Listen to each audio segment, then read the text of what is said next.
At the end of this video, you're gonna know what investors are low-key holding back on because they're specking hard. The hottest books in the world, and number 10 on the list, feels really good to see it. Godzilla #1, the first US release of Godzilla in a standard size comic book from 1977.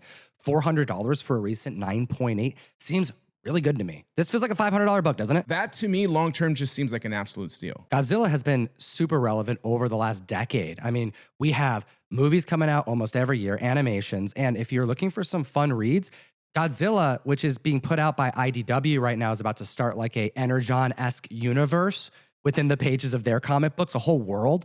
But every year, Godzilla's popping up on other publishers' lines. I mean, you got Power Rangers back in 2022, you know, Megazords versus Kaijus. I strongly recommend JLA versus Godzilla. You got King Kong wearing a Green Lantern ring in that short miniseries that came out in 2024. And Godzilla's all over the pages of Marvel Comics right now. Hit the subscribe button. We cover the hottest books in the world every single week. And number 9, what do we got? Avengers number 43. First appearance of the Red Guardian. 5 sales with a 12-month average over $1,000 spent. And the only Thunderbolts representation on this list. We had 2-year high sales and an 8.5 sell for $425. That's up 25%. It appears like the movie isn't doing too well. I mean, I'm not sure what well is anymore for movies. To be honest, like what is the line? Like how many movies are considered actual hits? They have to hit what, $1 billion for it to be a hit? I mean, the movie has paid for itself and made profit. And so I'm happy with it. The fans are happy with it. So I think it's a huge win. What do you think about Red Guardian on the list? I mean, clearly this is a fan favorite from those who watch Thunderbolts. I'm stoked to see this book here. And I know we touched on Red Guardian having his own show and thinking that it would only work if it was maybe a prequel, but there's being something kicked around. We're having David Harbour playing Red Guardian, teaming up with the Winter Soldier in some type of show. And I got to tell you, that to me sounds like something that would absolutely resonate with fans. What do you think about the concept art this week? We saw Red Guardian and a redesign of Sentry. I want to see the plans for Winter Soldier, like what they were. I mean, it's nice to see him phasing out of a homeless Santa Claus look into something more special ops, because this suit design is pretty badass and will upgrade his look. I just don't know if it also then changes the character feel that we have for him, being kind of more of this jovial knucklehead. So it's intense, but I would like to see him in that suit. Number 8 on the list is Tomb of Dracula #1. Hot take, Jeff. I think there's more Bronze Age comics selling, Dracula covers selling right now because of one artist in particular, Mark Spears. Yeah, you have this Spears effect that you like to throw out there. And I get it. I mean, he really is repping monsters, but man, that Bronze Age horror has been so hot for the last year and a half, and it doesn't seem to be slowing down or even plateauing, but actually gaining speed. Yeah, I think it's actually like happening at the same time. We got a lot of Bronze Age love. Everyone loves Ghost Rider and like first US appearance of Dracula, really cool. But a 9.6 sold for $2,040. That's a year high sale, up 25%. There are more Dracula covers coming out in the last 6 months from Mark Spears than most horror anything. Mind you, Universal Monsters is being produced by a Skybound. So that's like being compounded by a lot of collectibles being created. I think there's a fresh love for Bronze Age coming from the other direction, the modern collectors. At the same time, people are hunting for that bronze. But I do have a question for you. With the Blade movie seemingly either going into production this year or just not happening at all, do you think people are dumping their tombs along the way?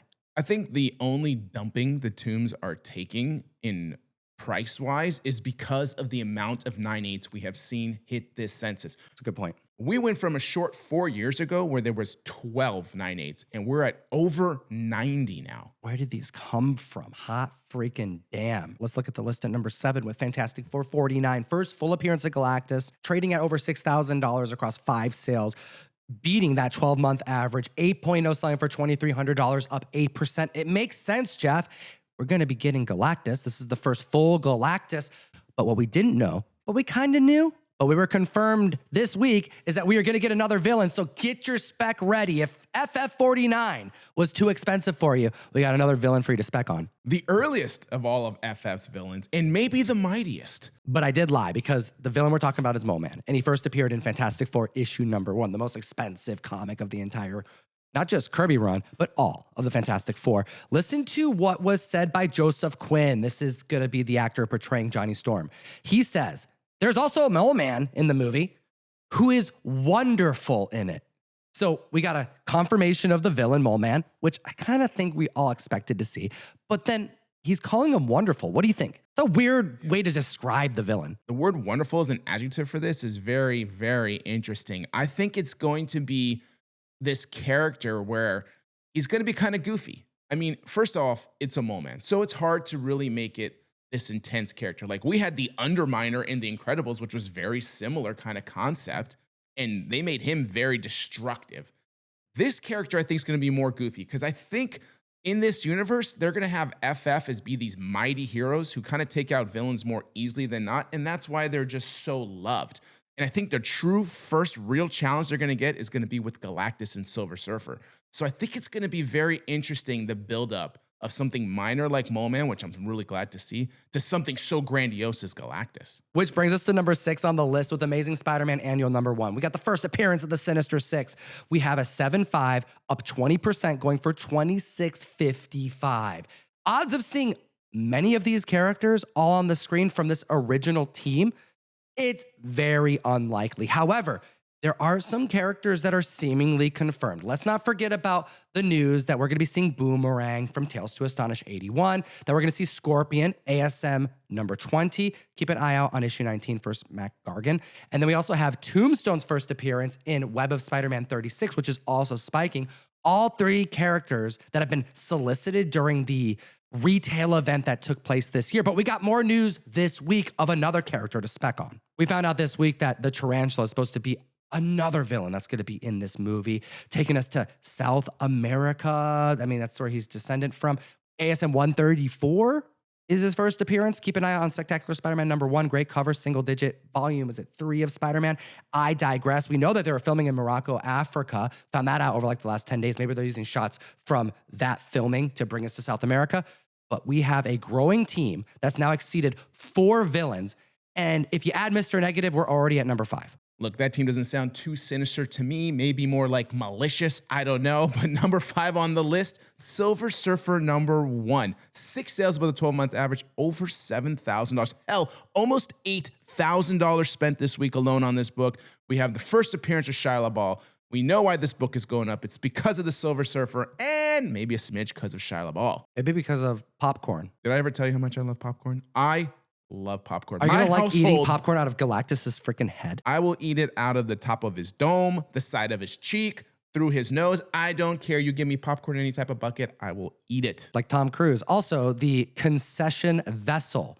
These things look awesome. I'm going to have Galactus in one hand and Herbie in the other. I'm going to be drinking soda from the head of Herbie and eating little buttered pieces of popcorn out of Galactus's noggin. If they're not going to make the money for this movie through ticket sales, which they might not, they're sure as hell going to make it from overpriced concession sales. Let's look at these numbers, though. This week, we saw a 9.2 hit the $5,400 mark. That's up 9%. And we cannot forget that we saw a 9.8 sale this year for $132,000. We haven't seen a 9.8 come to market since 2016. There's only 10 copies on the census at a 9.8. And speaking of 10, there is a 1/10 scale of the thing that was solicited this last week. The products are coming in, and as the marketing gears up for that July release, I think books are going to continue to move in this direction. We're at the list at number 4. I would be telling you to join the mystery mail call, but you can't for at least 2 more weeks. We sold out this month. Everybody who joined has secured their Battle Beast John Boy foil issue #1.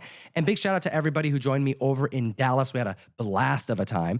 And in 2 weeks, we'll open it up for re-enrollment. So in the meantime, join me over on Whatnot every single week. You can join Jeff on Instagram live sales every single day at the Golden Age Guru. Hit him with number 4 because we got to get to the Mutant Spec, which is taking over 2025. Giant Size X-Men #1. We all know this book. We love this book every time it's on this list.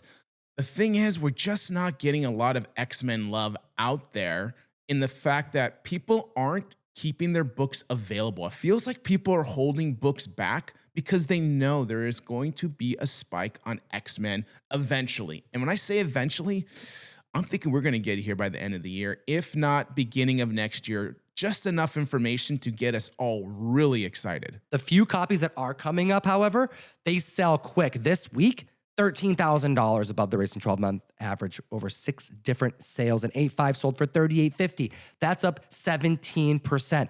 We're hearing rumors this last week that Hugh Jackman, and I want to know your thoughts on this, has secured upwards of 10 to 20 more years of Marvel appearances as Wolverine. If this does not tell you where AI is at this point, then you are absolutely clueless. We can have them for 10 to 20 years.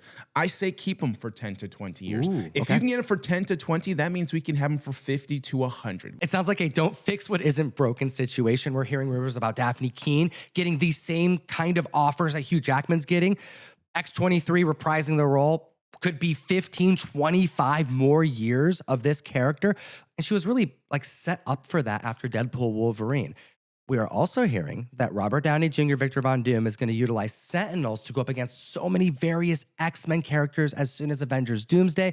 And I know you were mentioning the spec on X-Men 14 and 15 just a couple weeks ago. So those books look primed to spec on right now, along with keep an eye out for NYX3. I think Laura Kinney's a great spec play. Number 3, Marvel Superheroes Secret Wars number 8, The Origin of the Black Costume, and the second appearance of Julia Carpenter's Spider-Woman. This book in a 9.8 just sold for $500. That's up 4%, but the newsstand 9.8 sold for $1,500. That's 47% above the 12-month average. Averaging around $1,300, $1,400 in the last 90 days. What do you think about the Hulk news? We talked about Mark Ruffalo reprising the role. We are hearing rumors that this is going to be the start of his next arc, Bruce Banner's, and that we're going to get a rampaging Hulk. It's run its course. This weak Hulk that we're getting, we're done with. And this is potentially the jump off point where we can get something new. I think we've had it. We're all done with it. Give us rampaging Hulk, and I think this is the perfect place to at least get a taste of what's to come. Number 2 on the list is Amazing Spider-Man 129. Do yourself a solid and download Key Collector Comics. The hottest comic book list premieres there before our video even hits the internet. Use code TOM101 to unlock a free 2-week subscription. Support the show. Let's talk about John Wick. Nope. Bernthal. John Bernthal. It was a John. Amazing Spider-Man 129. First appearance of The Punisher. 8.0, $2,000, up 10%. First appearance of the Jackal. And really, there is no big news besides the new comic book being produced by Marvel that's bringing Frank Castle back to the pages of comics, reprising that Punisher skull on his chest in a red band variant. That right there means it's going to be extra bloody. It's going to be extra gruesome.